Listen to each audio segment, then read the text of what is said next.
dili na ako kaya. So learn to forgive yourself. We are not perfect.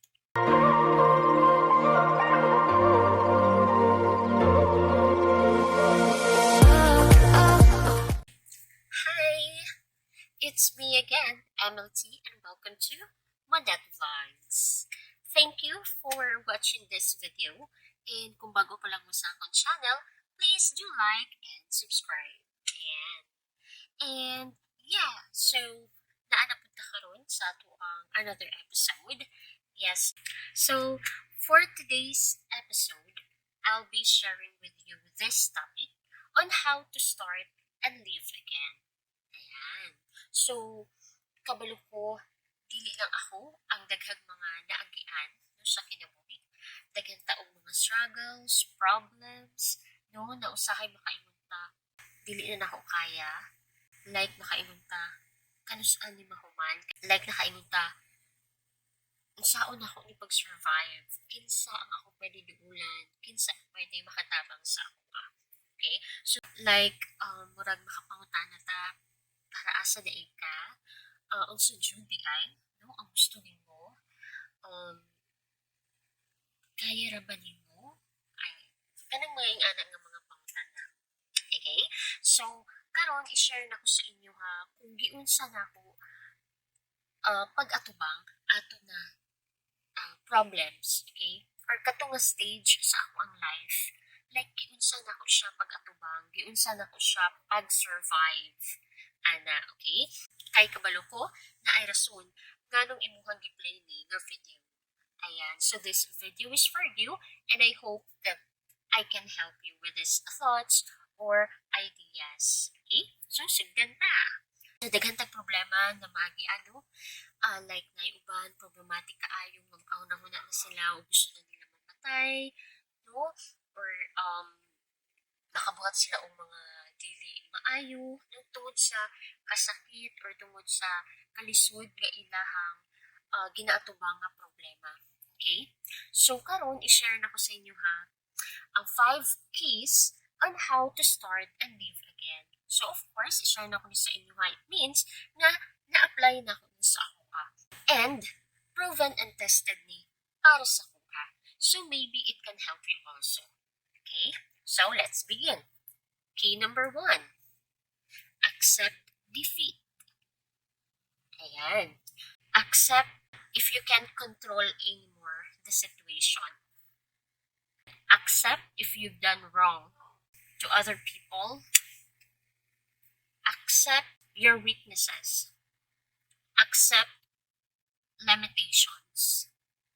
So, kung dili na nimo kaya, like dili na nimo makontrol ang isa ka sitwasyon, ang isa ka problema, dili na nimo siya kaya solusyonan on your own, accept it. Ngunit ginaingon nila, learn to say no. If ang imuhang mind sige pag-ingon yes, yes, yes, but your body itself or your capacity itself is already saying no, enough, then accept it. Learn to accept your limitations, your weakness, your mistakes. Learn to accept kung hangtod asa lang taman ang imuhang kaya as of now. Key number 2, be with the right people. So sa panahon na mamoblema ta nata sa sitwasyon sa kalisod, choose those people who are real to you. Yan. Kay una sa tanan na ay mga tao nga magpalibot sa ato feeling nato sila ang makatabang sa ato, pero not knowing sila pa ay ang mas makadown sa ato pa. No? Sila pa ay ang pwede mudala sa ato sa di maayong nga dalan.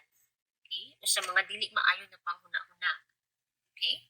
So be with those people who is really true to you. Kinsa to? Una sa tanan, ang imuhang pamilya. Sa tanan nga pwede nimong duulan, unahan yun ang imuhang pamilya. Sila jud ang naapirmi sa imuha, sa kalisod o sa, of course, kalipayon. And please do also choose your friends. Ayaw pagpaduol sa mga tao na negative thoughts lang, no, ang ihatag sa imuha. Duol sa mga tao na kabalo ka na dili ka i-judge, nga musabot sa imuha, ug dili lang yung ana, kundi pinaka-importante ang mutabang sa imuha, nga kaya kanila tabangan. Okay? Ayaw duol sa mga tao nga kabalo ka, dili maayo ang matabang sa imuha. And key number 3, always choose to smile and be happy. Yes, of course. Always choose to smile. So, if you really wanted to survive that kind of situation, you must learn how to smile. Just to be happy. Find any activity na ma-divert ang imong attention. No? Nga, instead of magsige ka gunahuna atong problema or what, then you can watch noontime shows. Okay? You can watch comedy movies. You can go and play with your friends. Yeah. What else? Yeah. Find activities na makadivert sa mga attention. And ayaw pagpaminaw og mga music na kabalo kang makasad sa imuha. Iwasi ang activities na makahatag sa imuha o kaminaw. Okay? So, paningkamot nga makasmile ka, paningkamot nga dili imo mahuna-hunaan itong mga butang nga nakapasad, nakapasakit sa imuha. Paningkamot yun. Number 4, forgive. Importante kaayo ni. So, in forgiveness, of course, you need to ask forgiveness to those people whom you hurt. Yeah, like mga tao nga imong napasakitan, no? Mga ikagpasaylo sa ilaha, and kung dili man, then ask God for it. No? Kaya na yung mga moment, no, na yung mga tao na instead of asking forgiveness personally, they just pray for it. Yeah, labi na kung lahi ang situation, no?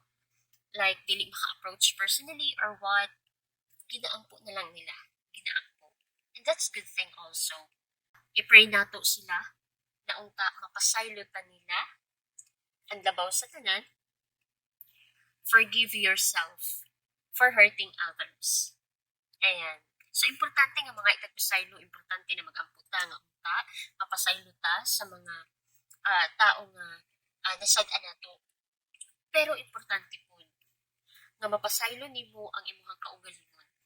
Kay tungod nakasala ka sa uban. Yes. So learn to forgive yourself. We are not perfect. But again, that is not a reason, no? Para magpadayon ta sa pagpakasala. Okay? So, just embrace yourself. Okay? Kung dili ka mapasaylo sa ubang tao, sao na lang kung ikaw mismo dili ka makapasaylo sa imong kaugalingon. How will you move on? Love yourself.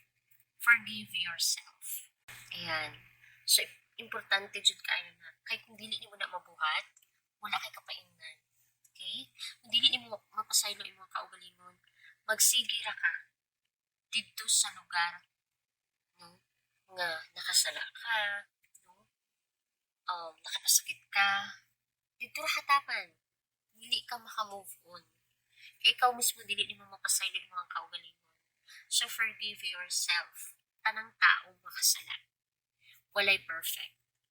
Ang importante, gidawat nimo nga nakasala ka. And importante na naa sa imuha ang feeling na you can still make things right. No? And the last or the 5th, let God help you.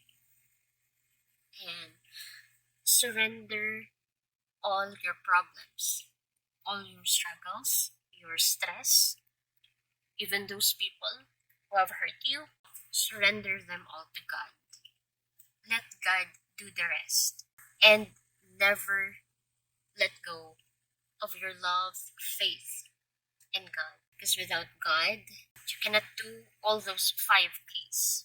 So, kailangan dyan nga na si God. Sa tanan nga imong buhaton, sa goal nimo nga maka-move on, sa goal nimo nga maka-start ka og new life, unaha si God. And the rest will follow. ma-amaze ka nga naagi day siya. No, ma-amaze ka na wala nimo gikontrol ang mga panghitabo.